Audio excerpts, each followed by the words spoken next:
మన ప్రభువును రక్షకుడు అయిన యేసుక్రీస్తు వారి అతి శ్రేష్టమైన దివ్యనామమున మీ అందరికీ ఉదయకాలము సర్వశుభములు సర్వదీవెనలు దేవదేవుడు అనుగ్రహించునుగాక. ఆమేన్. దేవుని బిడ్డలారా, ఈరోజు 20వ తారీఖు మే నెల 2024వ సంవత్సరము. ఈరోజు దేవుని వాగ్దానము కీర్తనల గ్రంథము 145వ అధ్యాయము 19వ వచనము. తన యందు భయభక్తులు గల వారి కోరిక ఆయన నెరవేర్చును. దేవుడు తన పరిశుద్ధ లేఖన భాగము నేటి ఉదయకాలము మీ అందరి వినికిడిలో ఫలింపచేయునుగాక. ఆమేన్. దేవుని బిడ్డలారా, దేవుడు నీ జీవితంలో నీకు ఏవేవైతే కోరికలు ఉన్నాయో, దేవుని చిత్తానుసారమైనటువంటి కోరికలు, దేవుడు ఇష్టపడే కోరికలు, కపటము లేనిది, మోసము లేనిది, ఒకరికి హాని చేయనిది, హాని కానిది,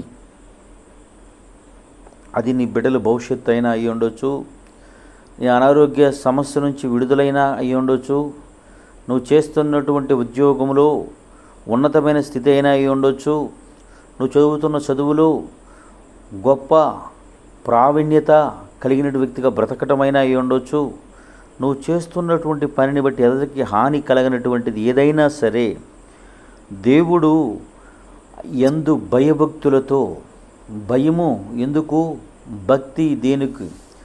దేవుని బిడ్డలారా, భయము 2 రకాలుగా ఉంటుంది. ఒకటి గౌరవంతో కూడినటువంటి భయము, 2 ఏమైనా జరుగుతుందేమో అనే భయము.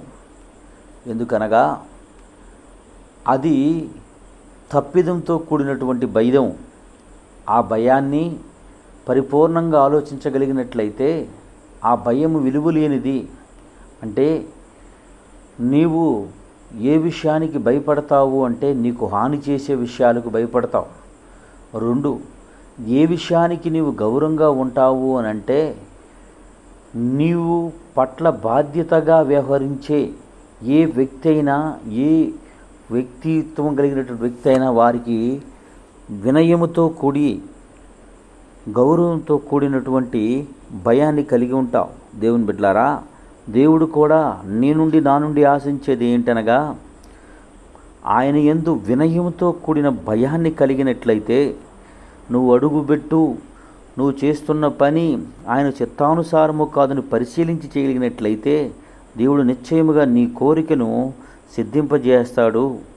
నీ కోరిక నెరవేర్చడానికి ఆయనకు ఇష్టపడుతున్నాడు కనుక నువ్వు పడుతున్న భయము పవిత్రముదై ఉండి ఆయన యందు ఆయన నామాన్ని మహిమపరిచేటట్లుగా ఉన్నడలా నిశ్చయముగా నీవు చేసిన ప్రతి ప్రార్థన, నీ కోరిక యావత్తు ఆయన సిద్ధపరచడానికి ఇష్టపడుతున్నాడు. కాబట్టి దేవుని చిత్తమెరిగి ఆయనకు లోబడి స్థితి కృప దేవుడు మీకు అనుగ్రహించునుగాక. ఆమెను. తండ్రి, నీకు వందనాలు, స్తోత్రములు. ఎందరు బిడ్డలు ఈ మాటలు వినుచున్నారు వారందరి జీవితంలో ఆశీర్వాదం అనుగ్రహించి కృప చూపి సహాయం చేయమని యేసయ్య నామం పెరటి ప్రార్థన చేయుచున్నాను తండ్రి. ఆమేన్. తండ్రి అయిన దేవుని ప్రేమయు, కుమారుడైన యేసుక్రీస్తు వారి కృపయు, పరిశుద్ధాత్మ తండ్రి అన్యోన్య సహవాసం ఇప్పుడు ఎల్లప్పుడూ సన్నిధి సదాకాలంతోనే నెమ్మడిచి నడిపించునుగాక. ఆమేన్. God bless you. దేవదేవుడు మేము దీవించి ఆస్వాదించునుగాక. ఆమేన్.